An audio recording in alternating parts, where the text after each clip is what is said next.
Hello student, आज मैं तुम्हें वापस क्लास 10th का दंतुरित मुस्कान आपके कविता छंद जो है उसको पढ़ाने की कोशिश कर रही हूँ। दंतुरित मुस्कान ये एक छंद काव्य है।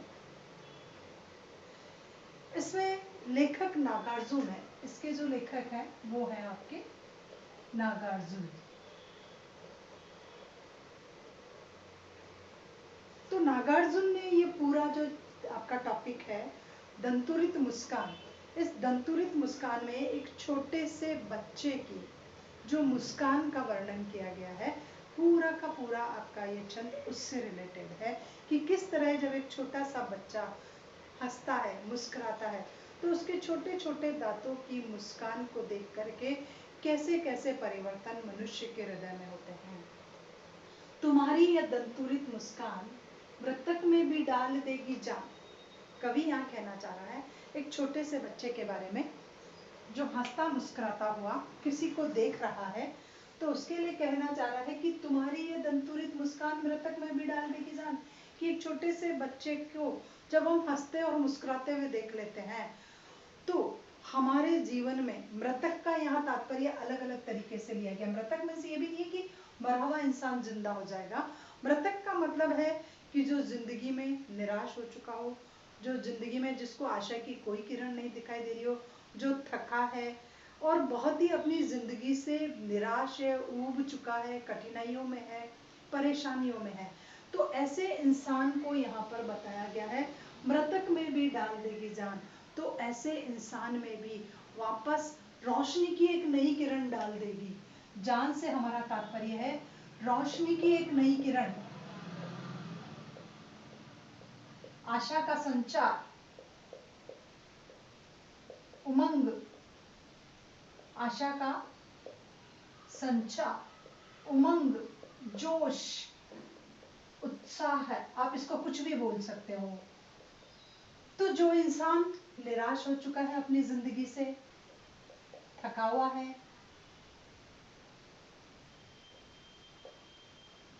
निराश है, थका हुआ है, कठिनाइयों में है और बहुत ही उदास है, ऐसे इंसान में भी एक बच्चे की जो दंतुरित मुस्कान है वो जान डाल देती है, रोशनी की नई किरण जगा देती है, आशा, उत्साह और उमंग भर देती है। ये है एक बच्चे की मुस्कान का सही तरीके से वर्णन किया हुआ कि एक बच्चे की मुस्कान क्या कर सकती है। धूली दूसर तुम्हारे ये गाल।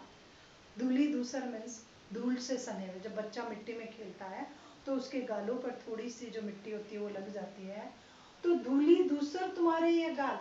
तो धूल के पास गाल आपस में से चिपके हुए हैं, गालों पर धूल चिपकी हुई है। छोड़कर तालाब मेरी झोपड़ी में खिल रहे जलजात। ऐसा लग रहा है तुम्हारे गाल और तुम्हारा चेहरा सब कि छोड़कर तालाब, कि तालाब को छोड़ दिया हो जिसने, ऐसे जलजात, जल का पौधा, कमल, ऐसा लग रहा है कि वो कमल मेरी झोपड़ी में खिल गया हो। इट मीन्स तुम्हारा जो चेहरा है धूल और उससे सना हुआ, तो ऐसा लग रहा है कि कहीं कमल जो है वो तालाब से निकल करके मेरी झोपड़ी में आ गया है। बच्चे के मुस्कुराते हुए चेहरे की उपमा यहाँ जलजात से की गई है कि जलजात कमल का पौधा लग रहा है बच्चे का मुस्कुराना, कीचड़ में कमल का खिलना, और ऐसा लग रहा है कि कमल तालाब को छोड़ करके उसकी झोपड़ी में आ गया हो। राइटर, लेखक आपको ऐसा कहना चाह रहा है। परस पाकर तुम्हारा ही प्राण पिघल कर जल बन गया होगा कठिन पाषाण। परस पाकर मीन्स तुम्हारा स्पर्श पाकर, तुम्हारा स्पर्श पाकर के ही पिघल कर जल बन गया होगा कठिन पाषाण। कठिन पाषाण का अर्थ है कठोर हृदय वाला, कठोर हृदय वाला, क्रोधी, क्रोधी इंसान, और ऐसा इंसान जिसका इस दुनिया से कोई लेना देना नहीं हो। ऐसा कठोर और कठिन हृदय वाला इंसान भी जब एक बच्चे का स्पर्श पाता है, एक छोटे से मुस्कुराते हुए बच्चे का स्पर्श पाता है, तो पिघल कर जल बन गया होगा। तो वो कठिन और पाषाण हृदय वाला व्यक्ति, कठोर हृदय वाला व्यक्ति और बहुत ही क्रोधी व्यक्ति भी पिघल कर जल बन गया होगा। इट मीन्स पिघल कर जल बन गया होगा, मतलब बिल्कुल बच्चे को देख करके ही वो सब कुछ भूल गया, अपना क्रोध भूल गया, सब कुछ भूल गया और एकदम जल बन गया, बिल्कुल शीतल हो गया, ठंडा हो गया, शीतल हो गया, एकदम ठंडा हो गया और अपने क्रोध को भी भूल गया, क्रोध को भी भूल गया। तो एक छोटे से बच्चे का स्पर्श पाकर के ही जो कठोर पाषाण हृदय वाला मनुष्य था, क्रोधी मनुष्य था, कठोर हृदय वाला मनुष्य था, वो भी पिघल करके एकदम जल के जैसे शांत हो गया।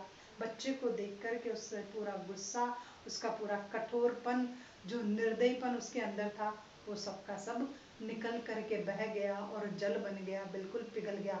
उसका क्रोध एकदम पिघल करके जल बन गया। इसका मतलब उसका क्रोध एकदम शांत हो गया।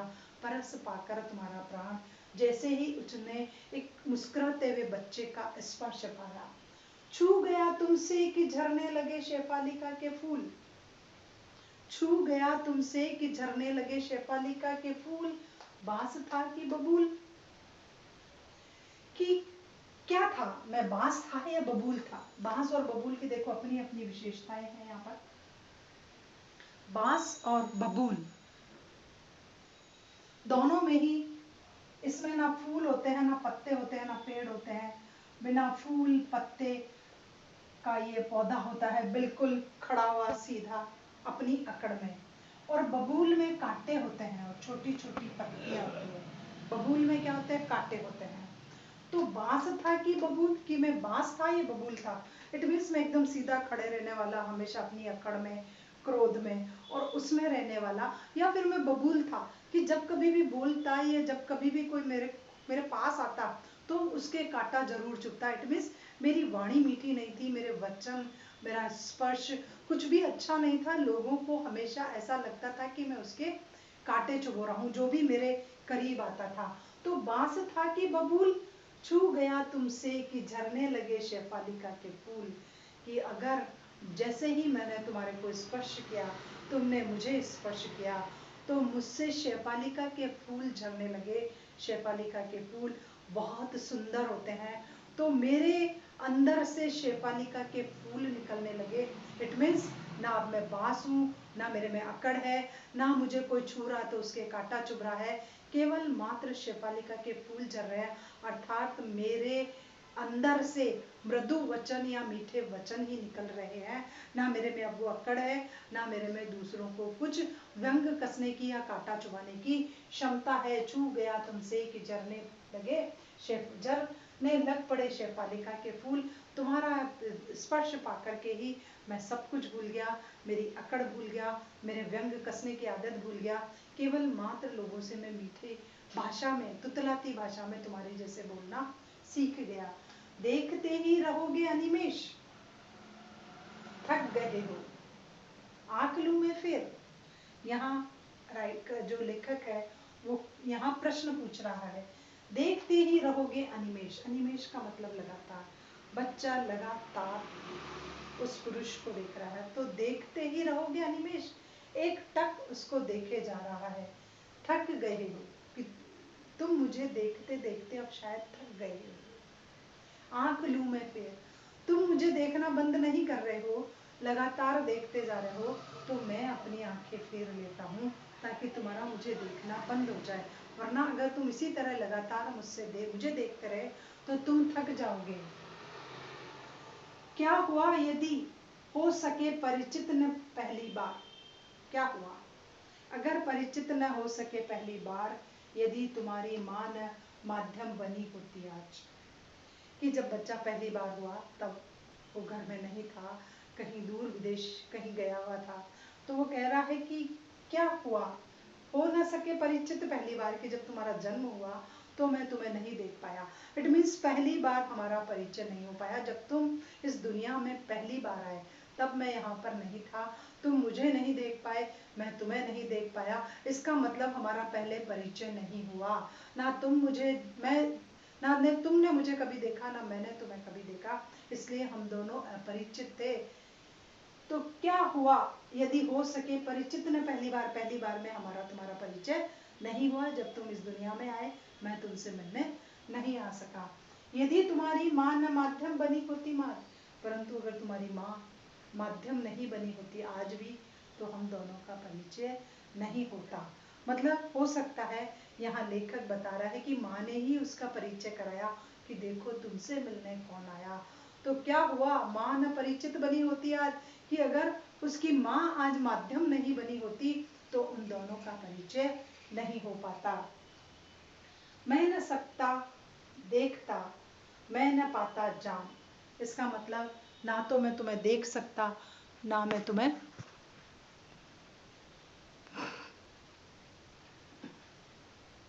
मैं न सकता देखता, मैं न पाता जान, तुम्हारी है दंतुरित मुस्कान। अगर तुम्हारी माँ आज माध्यम नहीं बनी होती तो मैंने तुम्हें देख पाता, क्योंकि माँ ने उसको जन्म दिया। तो माँ माध्यम बनी तो वो पुरुष उसको नहीं देख पाता, और न उसको मैं न पाता जान, और न पुरुष उसको पहचान पाता कि वो बच्चा उसी का है। तुम्हारी ये दंतुरित मुस्कान, तुम्हारे ये मुस्कुराते हुए छोटे छोटे दांतों वाली दंतुरित मुस्कान, जहाँ दांत अंकुरित हो रहे होते हैं उस मुस्कान को कहते हैं दंतुरित मुस्कान, जब छोटे छोटे बच्चे के दांत आते हैं। धन्य तुम, धन्य तुम्हारी माँ, तुम भी धन्य हो। अब एक छोटा सा बच्चा धन्य क्यों है, पहली बात। दूसरा, धन्य तुम्हारी माँ, तुम्हारी माँ भी धन्य है। बच्चा धन्य इसलिए होता है कि छोटे से बच्चे को देखते ही बहुत सारे सुख आ जाते हैं, घर में खिलखिलाहट बढ़ जाती है, माहौल अच्छा हो जाता है, हम तनाव से मुक्त हो जाते हैं। इसलिए बच्चे को लेखक धन्य बोल रहा है कि धन्य हो तुम। बच्चा इसलिए धन्य है कि बच्चा इंसान की जिंदगी में बहुत सारे परिवर्तन ला देता है। जब वो थका मांदा घर आता है, एक छोटे से बच्चे की दंतुरित मुस्कान देख लेता तो सारी थकान भूल जाता है कि दिन भर आज उसके साथ क्या क्या गलत हुआ, वो सब भूल जाता है। तो यहाँ लेखक उस बच्चे को धन्यवाद दे रहा है कि धन्य हो तुम, धन्य तुम्हारी माँ। माँ को धन्यवाद क्यों दिया जा रहा है, क्योंकि माँ की वजह से यह बच्चा इस दुनिया में आया है। और जो राहगी जो है वो पुरुष, वो उस दंतुरित मुस्कान को देख पाया है। तो यहाँ लेखक ने दोनों को धन्य कहा है, बच्चे को भी धन्य कहा है और बच्चे की माँ को भी धन्य कहा है, क्योंकि बच्चे की माँ के द्वारा बच्चा इस दुनिया में आया गया है। धन्य तुम, धन्य तुम्हारी माँ, चिर प्रवासी मैं इतर मैं अन्य। चिर प्रवासी मतलब वो बहुत लंबे समय से कहीं बाहर की यात्रा पर बाहर गया हुआ था। तो कह रहा चिर प्रवासी मैं इतर, मैं दूसरा हूँ, मैं अन्य हूँ। तुम्हारे लिए तो मैं बिल्कुल अनजान आदमी हूँ, क्योंकि मैं तो बहुत लंबे समय से बाहर गया हुआ था, इसलिए तुम्हारा मेरा कोई पहचान नहीं हो पाई। इस अतिथि से प्रिय तुम्हारा क्या रहा संपर्क। इसलिए लेखक कहना चाह रहा उस पुरुष के लिए कि वो प्रवासी था, लंबे समय से बाहर गया था, इसलिए उस बच्चे का उससे कोई संपर्क नहीं हो पाया, किसी प्रकार कोई मिलना नहीं हो पाया। इस अतिथि, अतिथि मीन्स वो मेहमान के रूप में बता रहा पुरुष अपने आप को, क्योंकि वो कभी कभी घर आता है, फिर वो कमाने के लिए बाहर चला जाता है। तो इस अतिथि से प्रिय तुम्हारा क्या रहा संपर्क। जब जो इंसान घर में मेहमान की तरह आता है, फिर कमाने के लिए निकल जाता है, फिर वर्षों बाद घर में आता है, फिर निकल जाता है, तो उस मनुष्य को अपने घर में ही मेहमान की उपाधि दी है लेखक ने कहा कि तुम्हारा क्या रहा संपर्क, तुम्हारा कोई संपर्क ही नहीं रहा। उंगलियां माँ की कराती रही है मधु पर्क, उसकी माँ ने ही उसको मधु का पर्क जो है वो कराया, दूध दही घी शक्कर से बना हुआ जो है वो कराया। तो उंगलियां माँ की कराती है मधुमर्क, बच्चे के जब दांत आने लगते हैं तो माँ बार बार शहद की उंगली भी बच्चे को चटाती है, ताकि दांत आने में उसको तकलीफ नहीं हो। तो बच्चा माँ के स्पर्श को सबसे ज्यादा इसीलिए पहचानता है क्योंकि माँ हमेशा उसके पास रहती है। देखते तुम इधर कनखनी मार। अब बच्चा उस राहगीर को, उस पुरुष को कनखनी मार के देख रहा है, तिरछी निगाहों से देख रहा है। इधर कनखनी मार और होती जबकि आंखें चार। और जब वो ऐसे देखता है कनखनी मार के और उस पुरुष की आंखें उससे मिल जाती है, तो ऐसा लग रहा आंखें चार हो रही है, दो बच्चे की और दो उस पुरुष की। तो देखता हूँ होती आंखें चार, आंखें चार का मतलब आंखों ही आंखों से दोनों की मुलाकात हो रही है, दोनों एक दूसरे को पहचानने की कोशिश कर रहे हैं। जब तुम्हारी दंतुरित मुस्कान मुझे लगती बड़ी छविमान। तो इस प्रकार कनकनी मार करके देखना और बच्चे का मुस्कुराना उस मनुष्य के हृदय में और ज़्यादा सुख और ज़्यादा शांति लाती है। तो कहती है मुझे लगती बड़ी छविमान, मुझे बहुत सुंदर लगती है जब तुम कनखनी मार करके तिरछी नज़रों से मुझे देखते हो और फिर मुस्कुराते हो तो और भी ज़्यादा अच्छा लगता है। तो ये पूरा है दंतुरित मुस्कान छंद का वर्णन। इससे बहुत सारे क्वेश्चंस आते हैं, अलग अलग तरीके के बनते हैं। आपको अगर इसका एक बार अर्थ समझ में आ जाता है तो हो सकता है आपकी कुछ समस्याओं का समाधान हो जाए।